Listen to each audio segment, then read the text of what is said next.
back to a time when men were men, women were mud wrestlers, and the Mac Daddies of metal were Mötley Crüe. Just because we wear lipstick don't mean we can't kick your ass. And they soaked up the rock star life like lunatics. They ran through houses and wives like other people changed their underwear. From their high-end headbanger couture. They went on a crazy shopping spree and spent $60,000. And their head-turning sports cars. Nothing like an Italian sports car. To party pads so insane, they set the rock star standard for the next 20 years. It was literally a house on a mountaintop. And trust us, the parties themselves raise the bar forever. We're talking strippers, models, porn stars. Plus, from vintage tees to a brand new tour, we've got the goods on Mötley's incredible comeback. It's a perfect time for Mötley to come back. I mean, where's the competition? We're still Mötley. We still rock. This ain't your normal fab life. It's a flippin' flashback. This is Fabulous Life Classics, Mötley Crüe.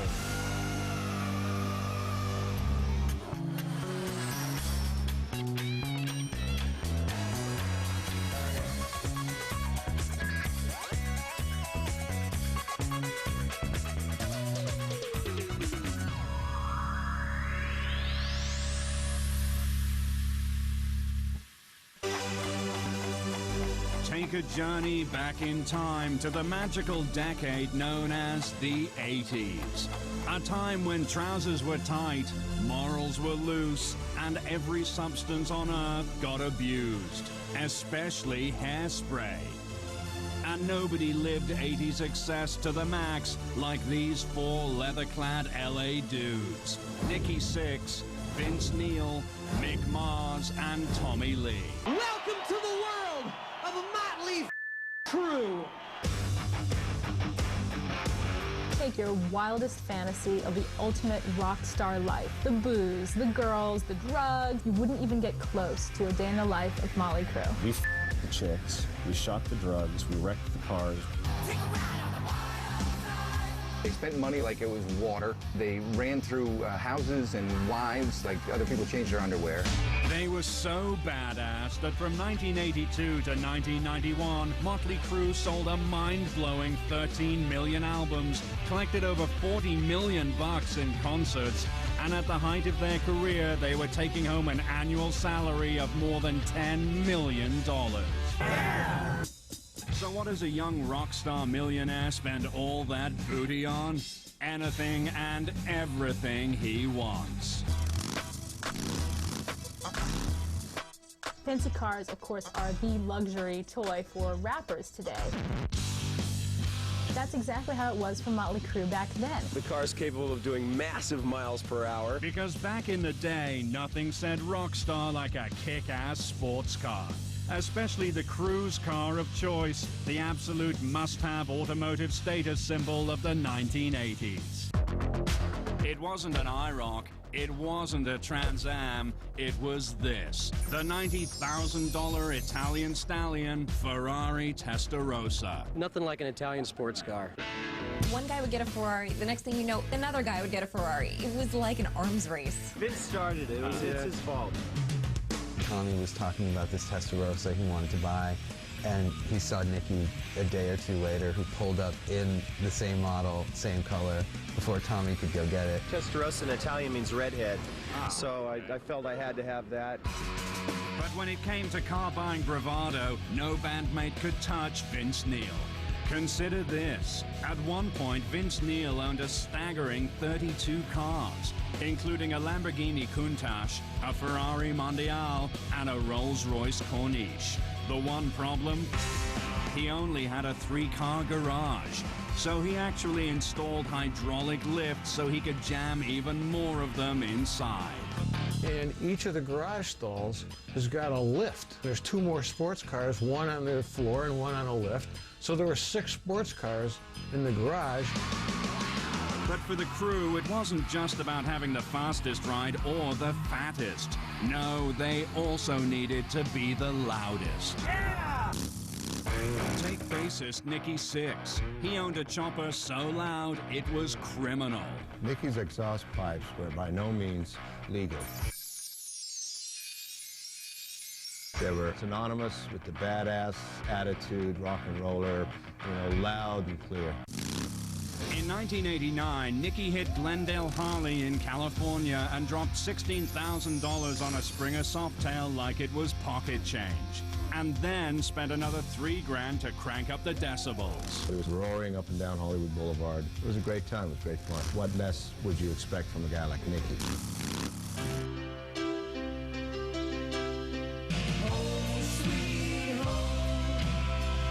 They were the first guys to really go out there and spend the bucks on the huge mansions. And of course, if you're a rock star, no ordinary LA mansion will do. Mick Mars, he didn't just buy a kick-ass castle, he bought his own damn mountain. Because his $1.4 million mansion stood high above Malibu on a peak known as Mars Mountain. It was literally a house on a mountaintop. You had to climb 2,000 feet to get to Mars Mountain, and then you had to drive all the way to the top of it just to get to his house. Mick moved out there because he wanted privacy and he wanted to get away from it all. Vince Neil, he wanted anything but privacy. So Vince bought a pad where he and his friends could party their long-haired asses off. Vince. There's a lot of trouble.